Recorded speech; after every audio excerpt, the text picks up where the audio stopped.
Before we start this episode of Blastcast, I first want to apologize for taking so long to get this episode out. There were a couple factors that made this one take longer than usual. For those of you who don't know, I usually try and upload a Blastcast every Monday or Tuesday, but this time I'm now recording it on Thursday. It's been a particularly long week at work. I had a lot to do there, and this episode by itself was a harder one to write because just with the amount of information I had to go through to research, the history of EA.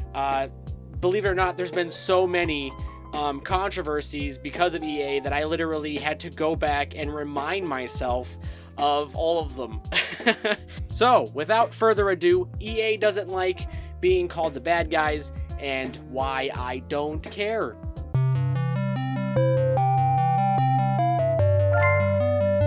EA is not an evil empire. These words were spoken by habitual liar Peter Molyneux all the way back in 2014.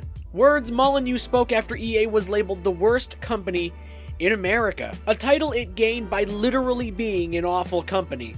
It's been pissing people off since the 90s. In a recent article, Electronic Arts EVP Matt Bilby rode the pity train all the way to Clueless Station, which resides in corporate apology land. Let's read together. 25 years at EA and I still struggle with the external perception that we're just a bunch of bad guys. We love making and playing video games. Unfortunately, when we make mistakes on games, the world knows about it because it's of a size and scale. I mean, seriously, you guys can't literally just look through your history and tell why everyone hates you? It completely escapes you, huh? In the article, Bilby says that EA isn't that bad because it likes to dip its toes into the indie game market with its program called EA Originals. Which is pretty hilarious when you realize EA is playing up the games it hasn't made instead of the ones it has. It's also always fun to watch one of EA's famous pity party public statements. You know, the ones corporations make when they get caught with their dicks out and they have to try and save face. The classic, we made a mistake and we're totally going to sound like we care when we actually just want you to stop paying attention to said mistakes.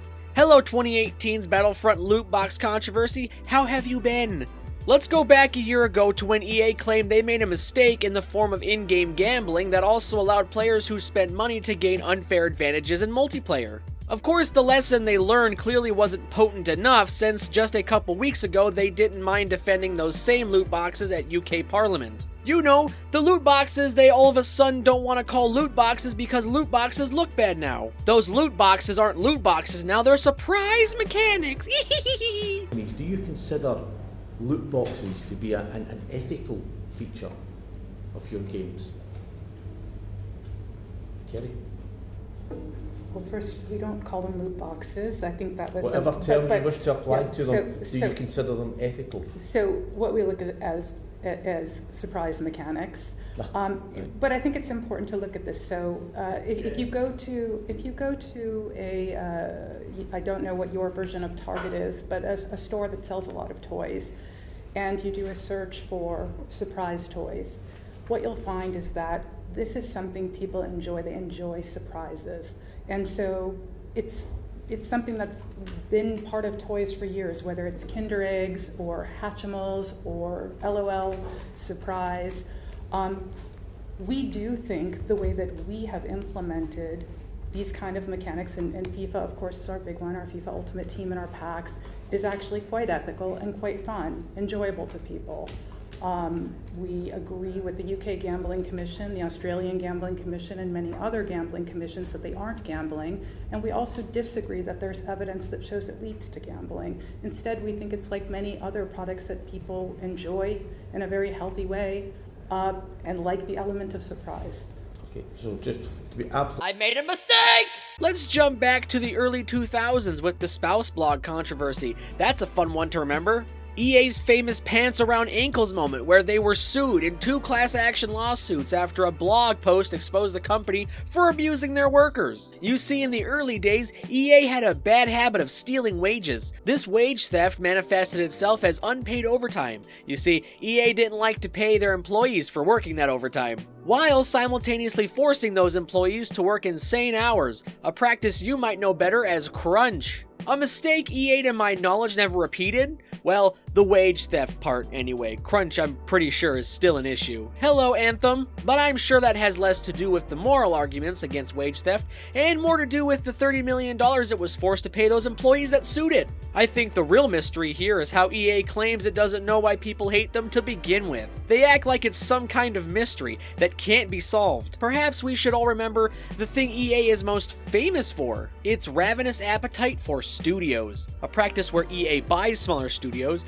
uses them like beaten cattle, then closes them. In fact, it's closed almost every independent studio it's ever acquired. A list that is as depressing as it is long. A record of EA's talent for dismantling smaller companies. Bullfrog Productions, Westwood Studios, Origin Systems, New FX, Pandemic Studios, Playfish, Black Box Games, DreamWorks Interactive, Phenomic Game Development, Victory Game. Oh, for fuck's sakes, you get the point, okay, goddammit? There have been a lot of them. EA has murdered a lot of studios. I don't even want to go through all of them. It's so fucking many. And if my magic crystal ball is correct, we'll be adding BioWare to that list in the near future. I literally can't even fit all of EA's fuck-ups into one video because, believe it or not, there's just so many. I'm trying my best to focus on just the greatest hits. Such classic blunders like EA's nefarious dependence on online passes and Day 1 DLC. The online pass, of course, was a practice EA helped normalize in a bid to kill the used game market.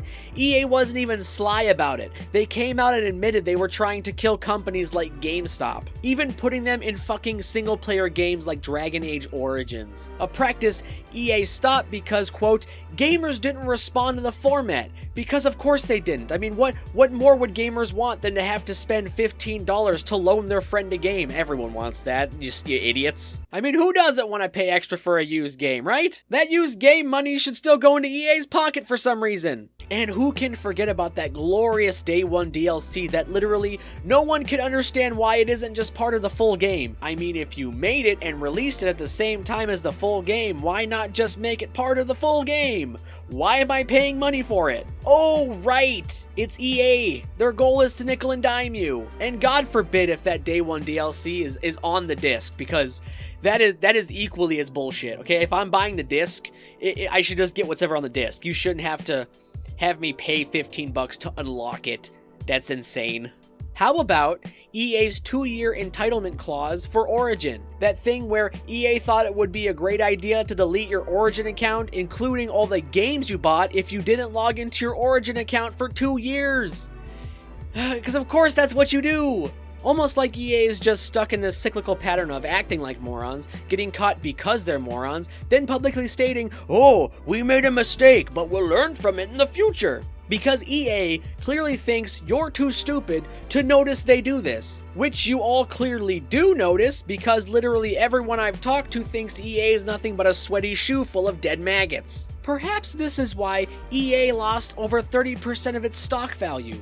I mean, $3.6 billion is a pretty good indicator you screwed the pooch. That kind of bad financial news can only be remedied by an increase in executive pay, because when your company isn't operating correctly, the best thing to do is just pay the people not running it correctly more money. Raises that all happened before the executives of EA bragged about giving up their bonuses to EA employees, the ones they're currently laying off because the company isn't operating correctly. All of this, everything I've just said, is all the knowledge I need to hate EA as a company.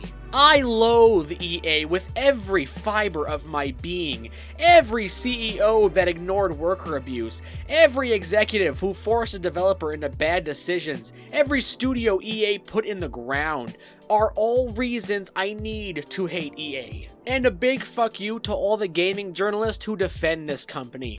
I'm looking at you specifically, IGN. In fact, Anyone who defends EA can go to hell. If you seriously think a company has to be run this way, I would like to remind everyone that when the Wii U destroyed Nintendo's stock value, then CEO Satoru Iwata, rest in peace my good man, cut his own paycheck in half and refused to lay off workers. Satoru sacrificed his income to make sure his company and its employees could stay afloat. EA has only ever done the exact opposite. Fuck the health of the company, the executives need a pay raise. EA is so blatantly and completely disconnected from reality, it can't fathom an existence where it's done anything wrong. It looks at its hilariously long list of missteps and can't understand how this makes people hate them. EA wants us to always take them at face value and accept their apologies. They want us to genuinely believe they are sorry for their mistakes, but then they prove to us it's all an act when literally a week later,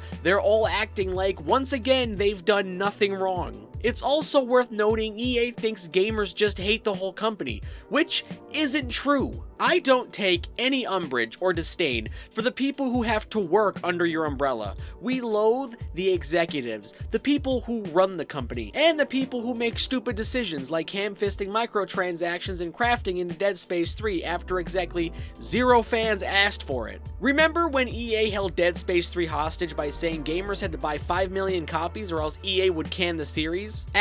This was after saying back in 2008 they wouldn't meddle in game development. Glad y'all kept that promise, you dishonest pricks. Hey Andrew Wilson, how about you do us all a favor and stop messing with the games you publish? You should spend more time calling loot boxes mystery boxes. You know, just go full force into that whole rebranding shtick you guys are doing now. By the way, did you all know that Andrew Wilson's paycheck is $18 million? $18 million, and the company he runs is laying off workers and forcing the employees it still has into stress breakdowns. This same company considered 7.3 million copies sold of Battlefield 5 back in February a failure. It was a failure they sold millions of copies of a game. Because in the world of EA, success is only measured in money. Not quality, not fun, but how much cash you can get from the least amount of work. I'm convinced the only good thing that could happen to EA at this point is complete and utter destruction.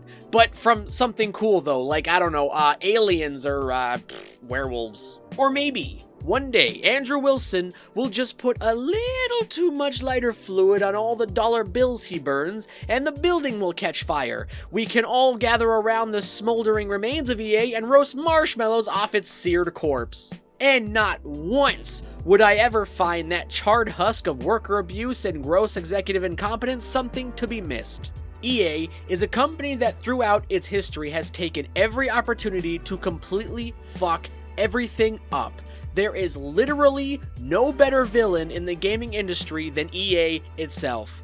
EA may not be an evil empire, but it sure as hell isn't trying very hard to avoid the title.